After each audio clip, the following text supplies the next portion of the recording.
Okay, magandang araw sa inyo lahat guys. Ito yung aming ulam ngayon. Halagang 100 pesos. Luluto ako ng giniling. Ito guys.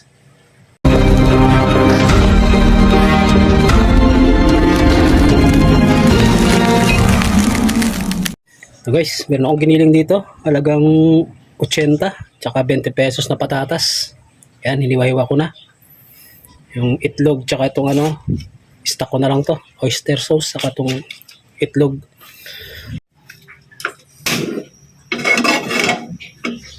Dito na ako magluluto sa mahiwagang kawali.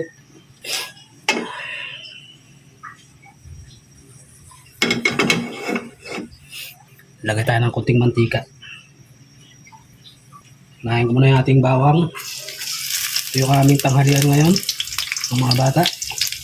Pagpagayin lang natin yan. Yan, pagpagayin yung kulay, pwede na yan. Lagyan na natin yung ating pulang sibuyas. Ating giniling.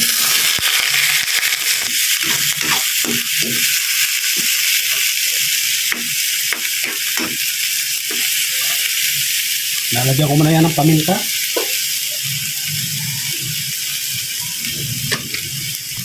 Konting patis. Konting ajinomoto. Ayos. Saka natin hahaluin. Yan.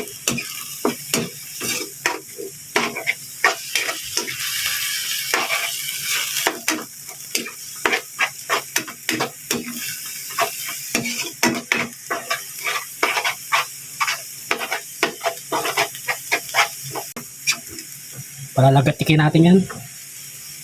Okay, takpan muna natin. Okay, check natin. Ayan guys, pwede na siya.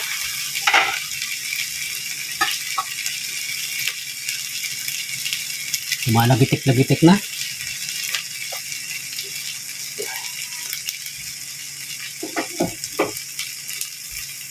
Ako naman siya dadalihan ng oyster sauce.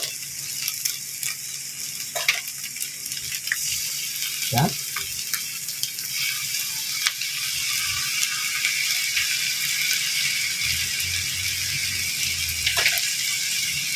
Yan.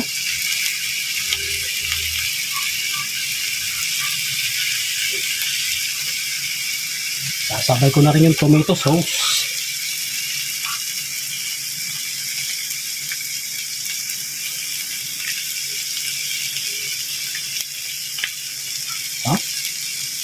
Busin na natin to.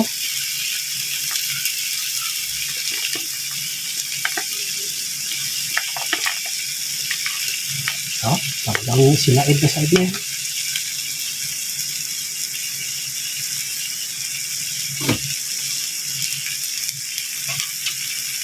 Ako ilalagay yung ating patatas.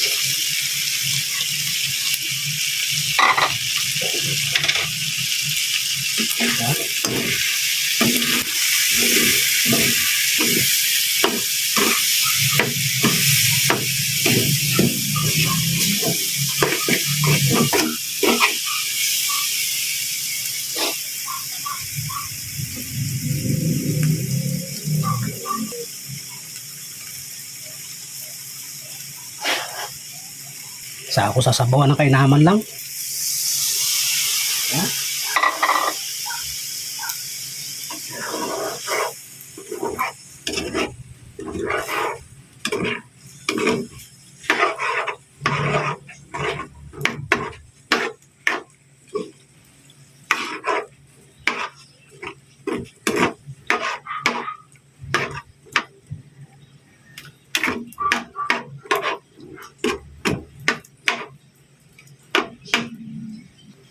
Lagyan ko na rin siya ng itlog.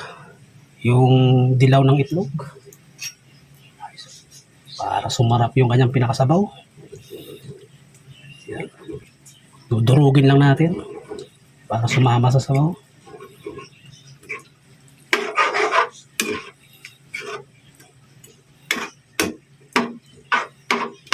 Okay.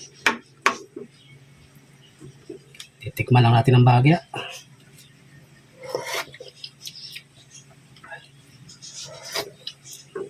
Ayos na yan sa panlasa ng ating mga anak.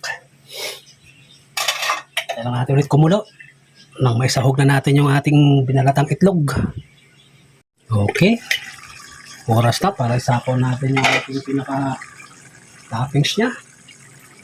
Yan guys. 3 lang. Pwede na yan.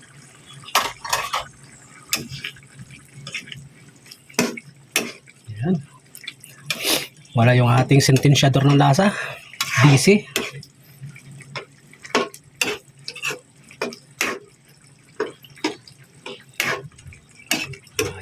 Ayos na yung aming pananghalian. Katawid naman sa halagang 100 pesos. Pero kung bibilin mo lahat yan, sumalang itlog ngayon 8. Patak din na 150 siguro yan. Yan, may mga stock tayo. Kaya 100 pesos lang ang nagastos natin ngayon para sa pananghalian. Magustuhan luto sa panlasa ng mga bata.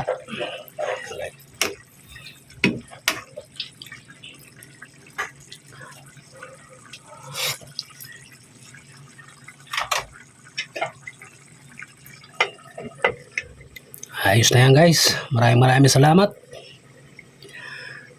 Kung bago ka lang sa aking channel, please paki-subscribe. Click nyo rin guys yung ating notification bell para updated kayo. Baka pwede nyo rin gayahin, no? Para makatipid. Bye. Kain po tayo.